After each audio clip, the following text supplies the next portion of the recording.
Freaking bees gotta come right now. Ah.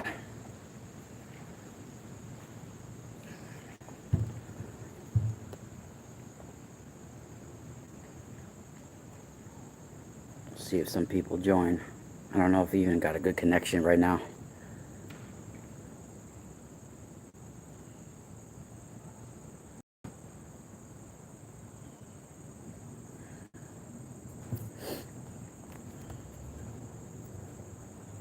Hey, what's up, Jessica? I guess people are in the chat room, but it doesn't show that anybody's. Oh, there we go. It didn't show that anybody. Long Beach. Long Beach in the house. Meg's in the house. What's up, everybody? The old school fam's coming in. Might as well make Meg a moderator, too. She's been around so long. Boom, bang. How's everybody doing out there today? Welcome to Exploring the Ka, my YouTube channel. Emily, how's it going, Emily? Mr. Troy. Oh, now he's calling me sexy. No, I got fat, dude.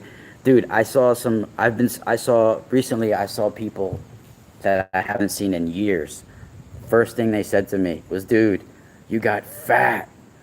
You got huge. You got fat. So, I did gain like 30 pounds in the last 2 years. So, I did get heavier. But I can lose that. I was always being able to gain and lose weight quickly. Shout out to Meg in the chat room. Meg cheer. How do you spell? Is it Chiaramonte? Chiaramonte? Chiaramonte. Yeah, no, but I don't care really about how I look like that. It's not really about that. It's about I'm getting a belly and I feel different. Well, you know, I'm 43 now, so things change. Things do literally change. When you're 40, you start to feel things differently.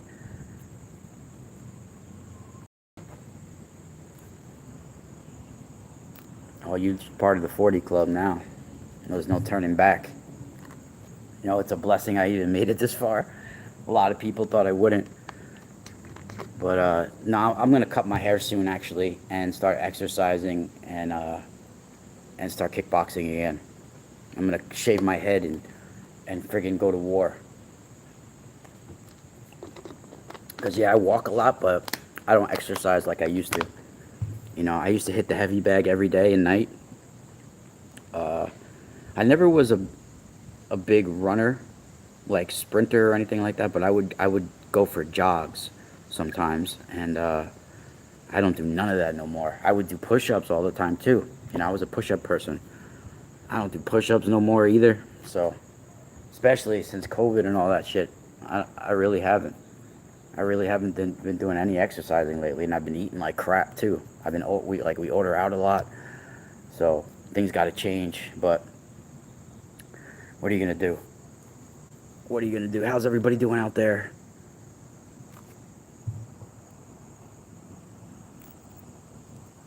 Boom, bang.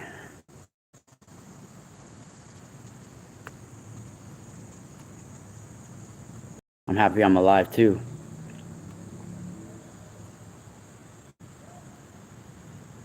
Yeah, no, I'm starting to, my hair's starting to friggin' piss me off. It's just, I'm not a person that likes things near my neck and stuff like that. Like, I used to hate tags. Like, when I was a little kid, I used to have my mom friggin' cut all the back of the tags out of my shirts because I just hated things touching my neck. I think it was because I had the umbilical cord wrapped around my neck as a kid, literally when I was born. I think that led to me not liking things around my throat. Like, it was like ingrained in me. Because like as a kid, I hated like buttons, collars, all that stuff that was tight around my neck. I would freak out. I didn't like it. I didn't like none of that. And it had to get, like when I started doing wrestling and jujitsu a little bit, I mean, I had to really train myself to breathe appropriately when my neck would be in jeopardy. Like if someone would do what they call the mata-leão, which is in Portuguese it's called the mata-leão, but it's like the rear naked choke, I guess you could say, from behind. And any time, or even like the guillotine, like if I would feel that feeling around my neck, and then that's like you're close to death, because like you're getting strangled, and everything's like you start seeing dots and everything's just going out. You're about to die, basically, when you get shut off first. But if someone continues to hold it after you go unconscious, you'll die, right? So anytime just a little bit was felt around my neck at first, I would panic. And yeah, I've been choked unconscious a couple of times just in practice, but I never competed in jiu-jitsu or like that. But I did compete in wrestling in school, but there was no chokes like that in wrestling. But you get in compromised positions with your neck, and I never liked anything around my neck. Still to this day, I'm better with it now. Like I understand it. Like I don't panic. But yeah. They always say though that people born with the umbilical cord around their neck, it's an omen, like a bad omen. It's funny because my friend James that died, he was born with the umbilical cord wrapped around his neck as well, and he definitely did have problems in life. One thing after another, man. We're very much like the same in a lot of ways. But yeah, I think enough people are in the chat room now. We could get into today's topic. Of course, you can donate right here in the super chat to support me, and we could do a giveaway today if you guys want. Hopefully, I could do another show later on tonight that I was planning on doing for my patrons, concerning Akhenaten as well, because I've been pretty much going deep. Actually, I have in front of me the dates of all the obelisks, because part of the book I've been writing at first it was about red granite obelisks. And I was doing even remote viewings on the obelisks, even at the one in Central Park. We have one from Tutmos the Third, I think. Tutmos the Third. Let me see if that's actually correct. The one in Central Park. Where's Central Park?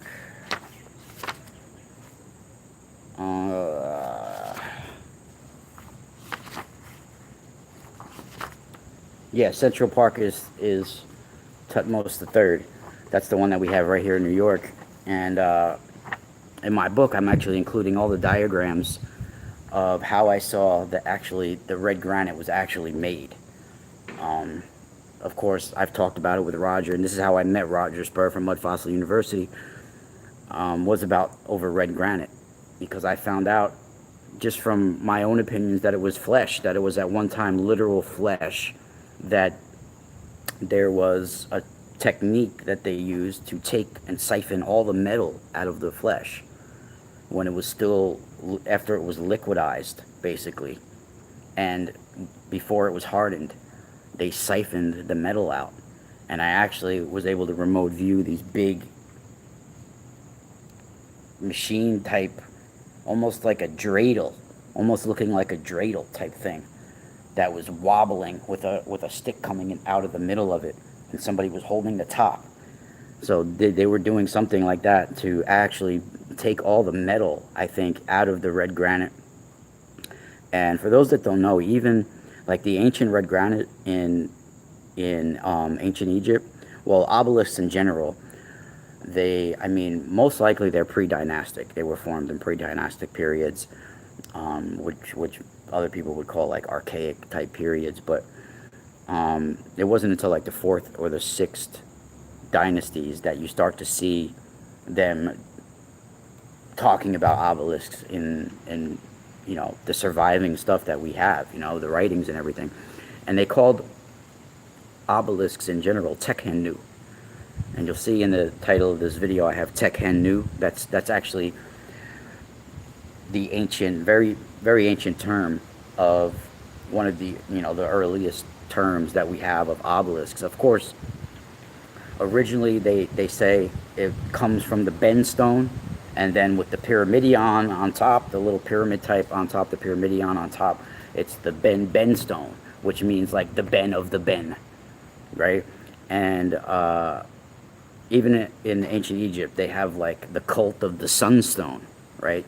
It's all related to these obelisks, these Tekhenus, and it wasn't until like the sixth, I think, is around the sixth dynasty that yeah, Stephen Popiotek's a friend of mine that I've had on my show many times in the past, and actually recently again. He does these monthly meditations at the obelisks here. So yeah, it wasn't until we see inscriptions like in the sixth dynasty where they're using this term Tekhenu, where it's that's like where it's officially recognized. You know, as far as we know, like the stuff that we have that's out in the public. But even in the sixth dynasty, most likely this term Tekhenu was very ancient already at that time. So most likely the term, even by this time in the sixth dynasty, the term had already been long forgotten what the original meaning of it was, you know. So it's said to symbolize like rebirth, but the obelisk in general, the Tekhenu in general, is made sort of like as looked at as a petrified ray of light, like it's literally bringing in the reviving rays of the sun into the tomb to resurrect the dead. That's the original. This is why they were like made outside of tombs and put outside of tombs. Of course, a lot of people, most Egyptologists and experts say that all the red granite comes from the quarries near in Aswan, which is along the Nile. The Nile River has, I think, two Aswan quarries. One of them called Elephantine, and the other one is like Shalal or something like that. But this is, I think they're actually islands. Actually, I know Elephantine is an island on the Nile, and this forms like part of Aswan. And these are the two Aswan quarries, which has black, gray, and red granite at these quarries. But I think some of these, you know, I don't know if it was mainly in the one spot because this was the resting place of a lot of ancient creatures, or some of the red granite was actually made on the spot from certain areas, you know. But I believe that all granite in general was once living flesh, literally living flesh. And in fact, red granite, the name for red granite in specific in ancient Egyptian is Mat, M-A-T. Now, of course, don't get it confused with the ancient goddess Ma'at, the harmonic law of ancient Egyptian, freaking B. There's M-A, apostrophe A-T, which is Ma'at. This is like the goddess of harmony, the goddess of cosmic harmonic evolution and like harmonic law. It goes much deeper than just harmony. It's about cosmic harmony. It's like harmonic law. And the Sekhem power basically upholds the Ma'at, right? The power of the Sekhem, which is spiritual might, right? But it's interesting that also red granite is called Mat, but it's not M-A-A-T, it's called M-A-T, like mat, M-A-T. Mat is actually the term, the word for red granite in ancient Egypt. It's Mat, right? And you also have like black and greenish basalt in ancient Egyptian that they call Bekhen, right? So there's also in ancient Egypt another thing that's one of the few hardest, and this is all information that I've been researching over the last few years for my book, you know. And there's only a few stones that's actually harder than red granite that's in ancient Egypt, and one of them happens to be not dolomite but dolerite, right? Dolerite is like I said, very hard, even harder than granite. And there's actually in Palermo, Sicily, there's the museum in Palermo. There's actually an interesting, the interesting fragment of di- is it diorite? I think it's diorite, not dolomite, but either it's dolerite or diorite. I forget exactly how. I forget now. I don't know whether it's dolerite. I don't know because I'm thinking of dolomite or if it's diorite. I gotta actually look that up. But diorite or dolerite is there's actually there's actually, if you go to the Aswan Quarry, there's one near the obelisk there. I don't know if it's the unfinished obelisk or one of the obelisks that they have at the Aswan Quarry. They actually have balls of dolerite there. Let me actually see. I got it in my notes, whether it's dolerite or diorite. I just got to look it up.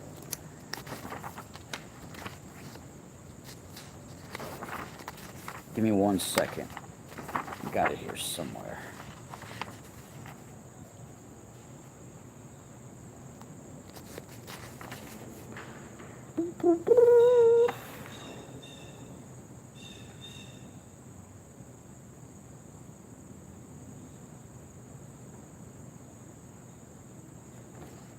I don't know. I don't think I have it here. Let me see. I have it here. Let's see this book here. It's dolerite. It's dolerite. It's dolerite. Yeah, dolerite. But what I was getting at is there's a museum in Palermo, Sicily, that has a fragment of dolerite that has very interesting information from the very earliest dynasties of Egypt inscripted on it. And if you guys want to look that up, you could check that out. But yeah, that's one of the hardest of stones. That's even harder than granite. So that's a very interesting. If you guys are into stones and even the mud fossil and all that information, and even I find obelisks in general really amazing because I mean the true meaning and the true technology of it I think is really it has to do with the sacred energy network and harmonic frequencies and all of this stuff, right? Harmonic resonant frequencies and all of that. And the translations that we have, I mean, I think it even goes deeper than what we're saying, but listen to what they're even saying in these ancient translations. They're saying that these obelisks are put outside of these tombs to bring in these reviving rays of the sun and to allow the resurrection of the dead. And this is why they're placed out there. And these are, when you see these, basically the inscriptions on them, and some of the inscriptions on the tombs inside, especially some of the granite tombs that they have, I really think they are talking about, bacterias and bacterial phages. They get activated by getting irradiated by the sun, right? And I think that it really has to do with some sort of transformation at death. Not just a resurrection of the dead, but a resurrection and a transformation, and it has to do with some sort of beaming of solar energy, and there's some sort of transformation taking place. So much deeper than what people really think, that they're just some sort of archaic mortuary funeral type ritual. This is advanced technology. It's actually, what we're talking about here is resurrection of the mind, body, and soul into a quantum environment, right? Into something beyond physical, right? And if you think about it, bacterias and viruses are the first forms of life out of the microscopic world, out of the quantum world. They're the first machines of life, So I think it is resurrection of the mind, body, and soul into a higher transformation. Bring it into a quantum environment. Nice. Gladys, what's up? So yeah, we'll do a giveaway. I actually have some. I don't have any on me to show you right here, right now. Wow, did I just say Van Halen lyrics? Right now, there's no tomorrow. But dude, that song, for some reason, when I was in high school, they brought us all to the like, what's it called? The auditorium for like like a presentation, and they brought down this huge TV screen, right? We're like, oh shit, they're about to show us a movie. It was like, I forget what it was about. I don't know if it was about the war on drugs or something like that. But the beginning of it was the song Right Now from Van Halen. It had like all clouds and the sky moving. Like the sky was moving fast with the clouds moving fast. And they had that song on. It was pretty funny. It's pretty dope, actually. It was pretty cool. I forget if we were in middle school or I don't know if it was in high school. Yeah, so you guys remember that, right? Man, I'm showing my age now. Some of you probably weren't even born. Yeah. That's what for some reason, that's what I think of when I hear that song. Yeah, see, I graduated 95, 96. Yep, my senior year was 95, 96. So we're about the same age.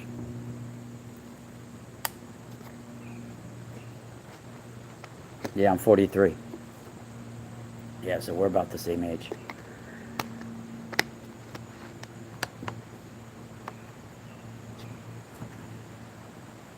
Very interesting. Are you from the East Coast here?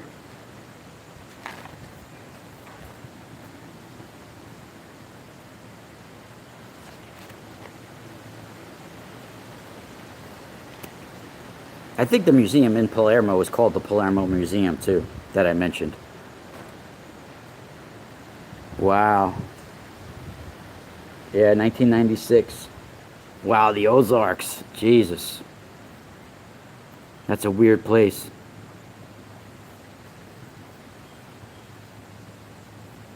There's even like greenish granite out there. Not much in Egypt, but you got some in Canada and Brazil that I know of. Yeah, the Ozarks are weird. I think the Ozarks even go into Arkansas, where my friend James that passed, he used to live near the Ozark Mountains. But they're the ones that are in Arkansas. So we'll do, yeah, I have some Arkansas crystals actually. Um, Goetia. Now, I think a lot of the crystals and things like that were bodily fluids. What about the Goetia?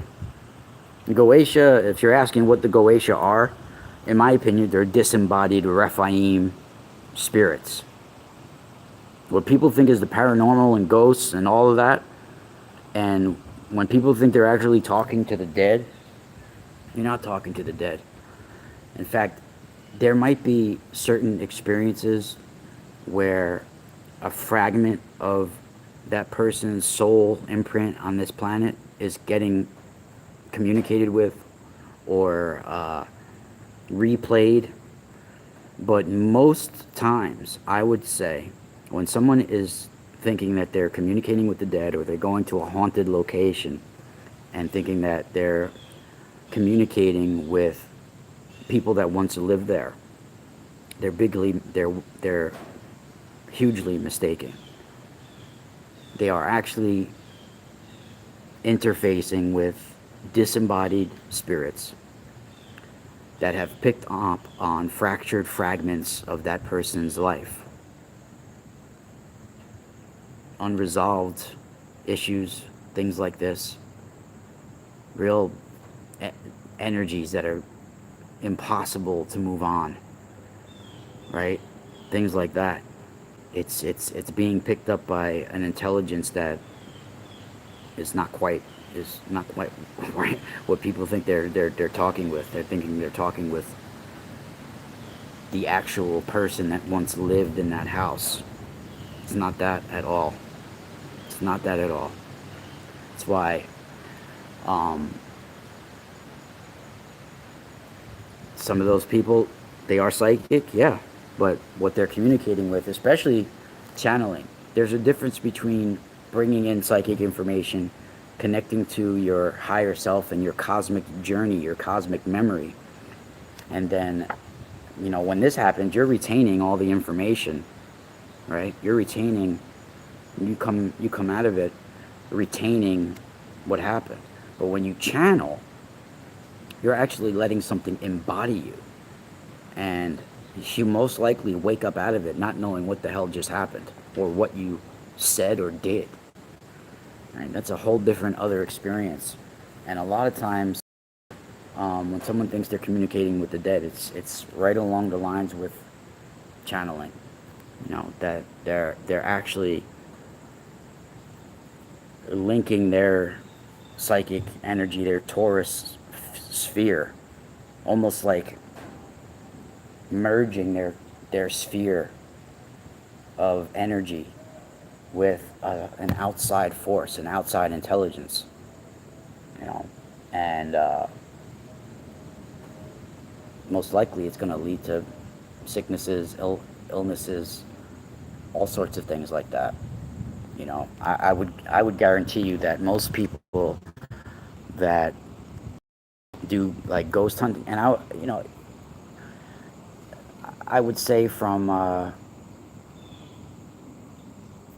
well, a lot of it is staged, but some of it where you actually have a psychic doing a walkthrough through a lot of these haunted places.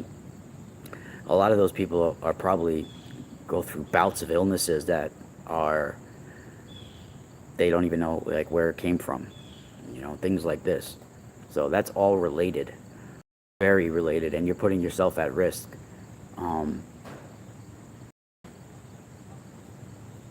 A lot of people think that they can't hurt you in any way, but they can hurt you in many ways. They can follow you, in fact, and they'll wait. Even if you have resilience and energy around you, they can wait until you're at your weakest point and then swarm. So I wouldn't advise anyone to try to talk to the dead, use boards, any of that stuff, or even go to haunted locations, supposedly haunted locations, trying to connect with any spirit that would like to speak. You know, I really don't recommend that. Now, there are certain, I guess for lack of better words, shaman or spiritual workers out there that can help clear homes.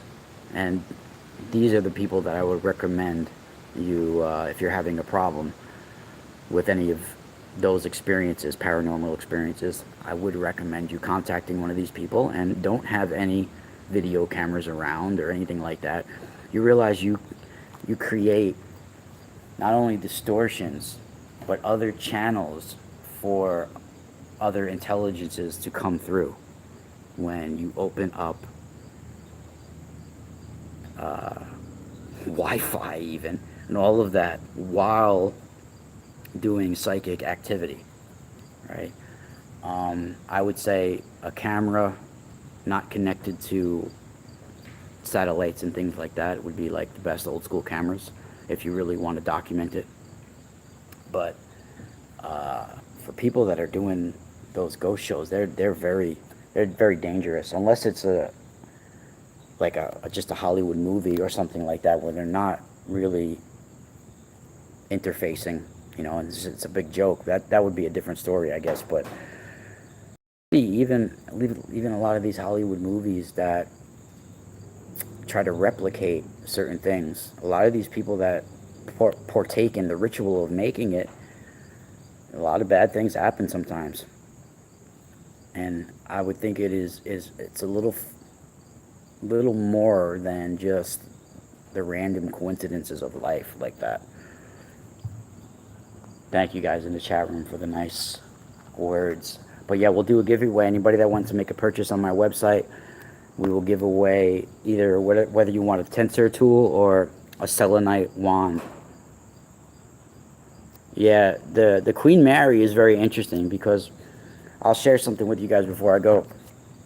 The Queen Mary, I lived in Long Beach from 2001 to 2003. And I basically worked as a street musician. I was playing my guitar on the street, making money most of that time. Other times I was helping work at the store, no regrets a little bit. But I was playing my guitar a lot in front of that store too, on Pine Avenue in Long Beach. And I used to walk to the Queen Mary and go to the Queen Mary on the bus and different things, all that area a lot. Even down near where the Rainbow Lagoon is, and down at that area where the aquarium is and all that. I would go down there a lot. And I had this friend, Neil. He wasn't really a close friend, but I knew he was a couple years older than me. I think he was a year or two older than me. It's funny too because when he was a senior, he was most individualistic in the yearbook. Everybody voted him, when you vote. And when I was a senior, that's what I was voted as well, most individualistic, right? So we were like similar type of people back in when I went to high school. There was only a handful of people that were into the music that I was, dyeing their hair blonde and freaking getting piercings and wearing these big skateboarding pants and all this stuff, right? So there was only a handful of us like that. He was one of these sort of alternative type of interesting dudes. Neil, his last name was Italiano, Neil Italiano. And we hung out a couple of times, saw each other at parties or whatever. But I think he was repressing some feelings about his sexuality and different things that were going on with him. He ended up senior year, that summer after graduation, there was a lot of people that had graduation parties, right? And the night of this one girl, Amy's graduation party, Neil actually killed himself. He jumped off the bridge in our town after the party, and I happened to be there, a witness to it. We were actually after the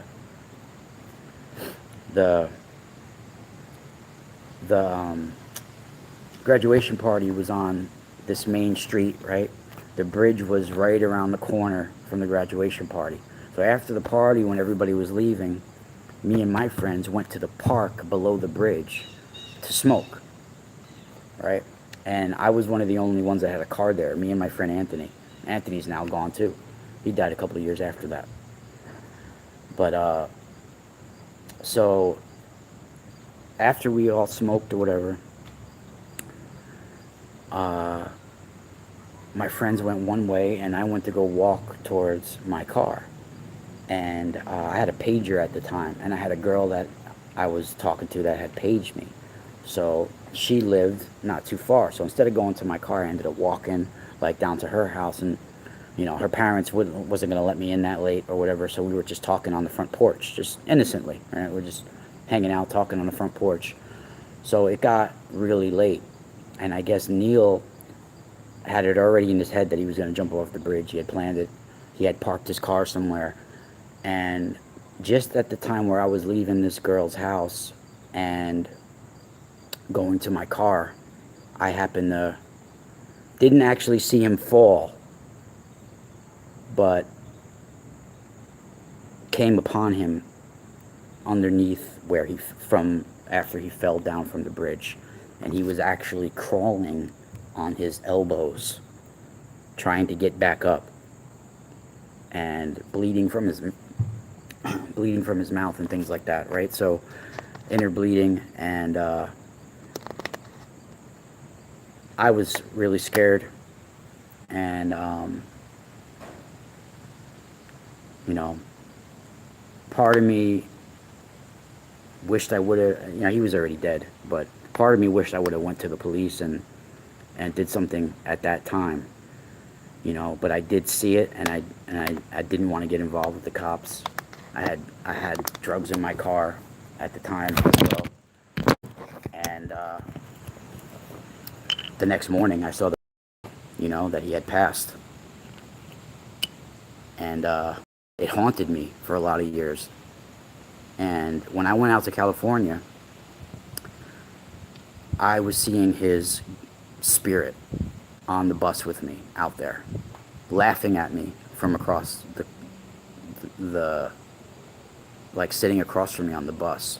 I kind of was like detoxing too, from all the partying and everything. I ended up just like, I need to change my life. When I took a bus to California, and I actually would wake up out of the sleep and see him sitting across from me laughing at me, and then I would shake my head, close my eyes, and open my eyes again. He wouldn't be there, right? I would be freaking out.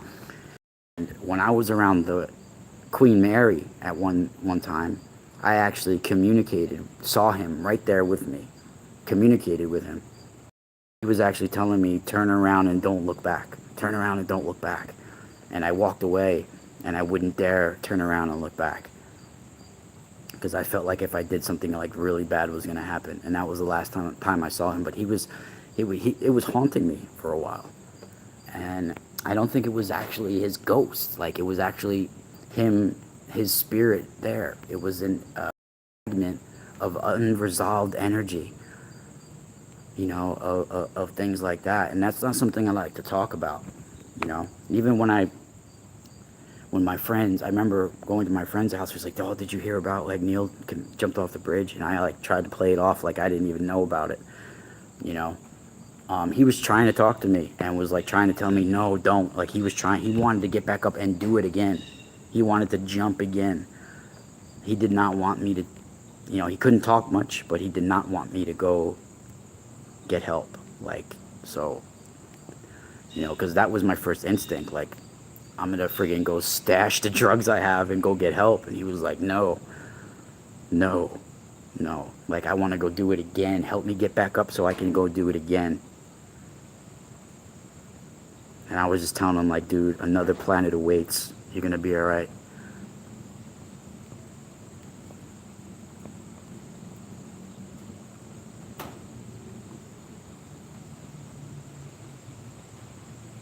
Yep. That's how I looked at it too. He freed me from it by talking "Don't Look Back," because it was haunting me. In fact, I did some horrible things to myself. At 19 years old, I was slamming a needle in my arm. And that happened very, very soon after Neil passed. Right? Oh, the mic. Can you guys hear me?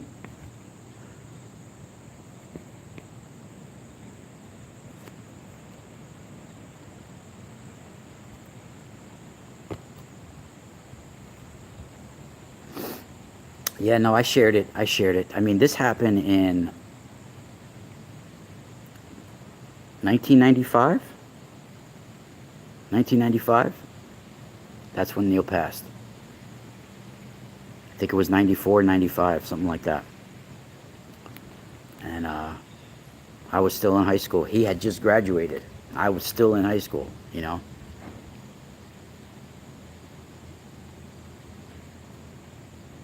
But yeah, it led to me doing some bad things, man. Like I said, I was doing hard drugs at a very young age. And a lot of my friends died. And it took me a lot of years to come out of that, And I was, I'm not a stupid person. I'm intelligent. So I used my intelligence to survive many, many years.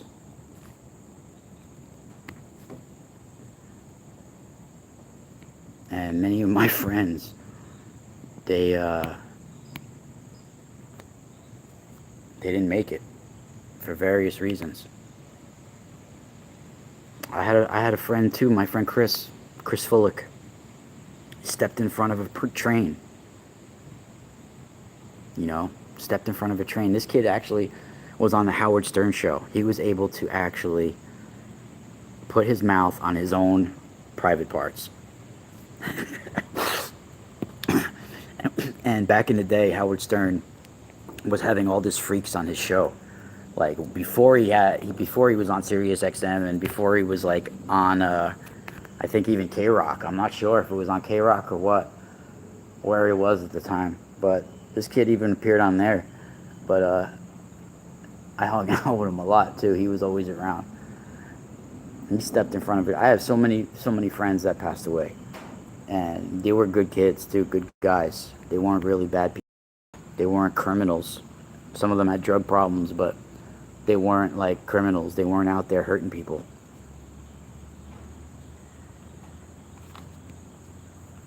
I never hung out with bad people like that.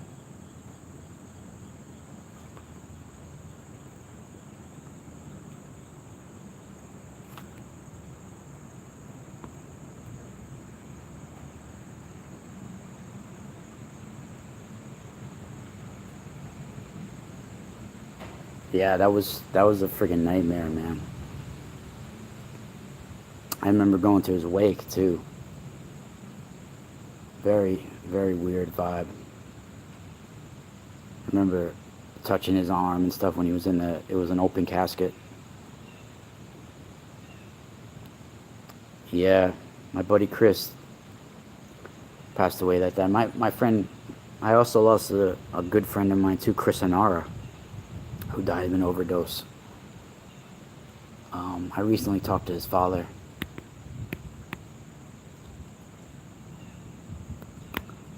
Even the guy, man, and the guy that was in my high school band, and his name was Andrew Doyle.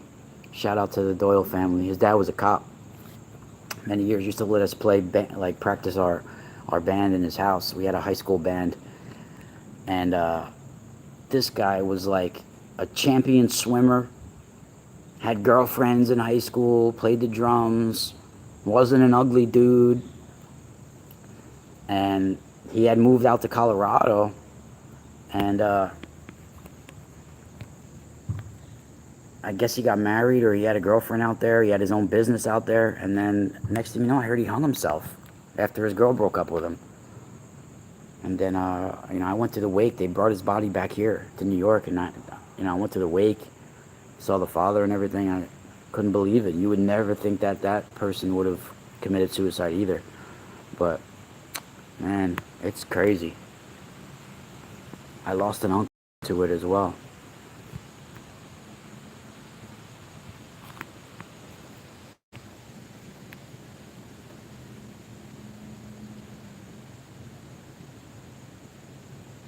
Really? You remember?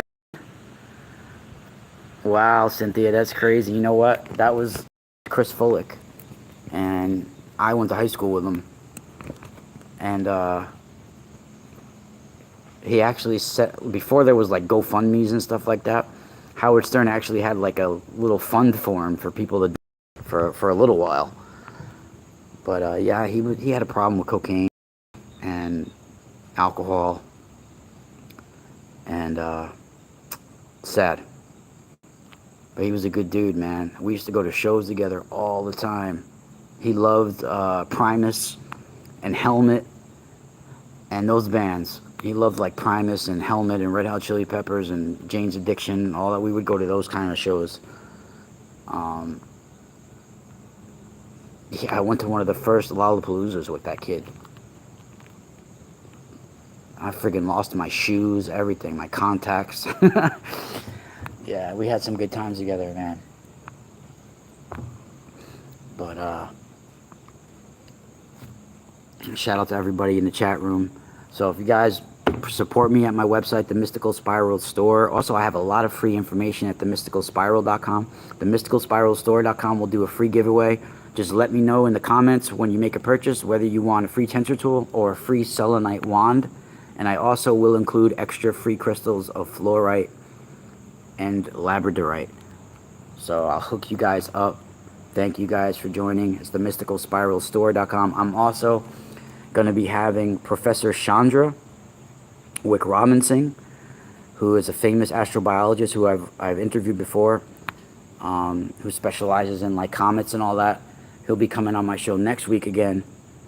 So Gladys, if you're going to make a purchase, I'll hook you up with the tensor tool. I'm having him back on. Then this Saturday on my show on Truth Frequency Radio will be Paris Tosin. He's been a guest in the past. A couple of years ago, he's been on my show a couple of times. I think like 3 or 4 times at least he's been on my show in the past, but he hasn't been on in a year or two. He's going to be on, and I will give my girls the hugs. Thank you, Meg. And then I got Gary Wayne next week, the week after next week. This week's Paris, then Gary Wayne, but I'll have Professor Chandra here on YouTube. So check me out, the Mystical Spiral Store. And I'll be live later as well. Spiral out.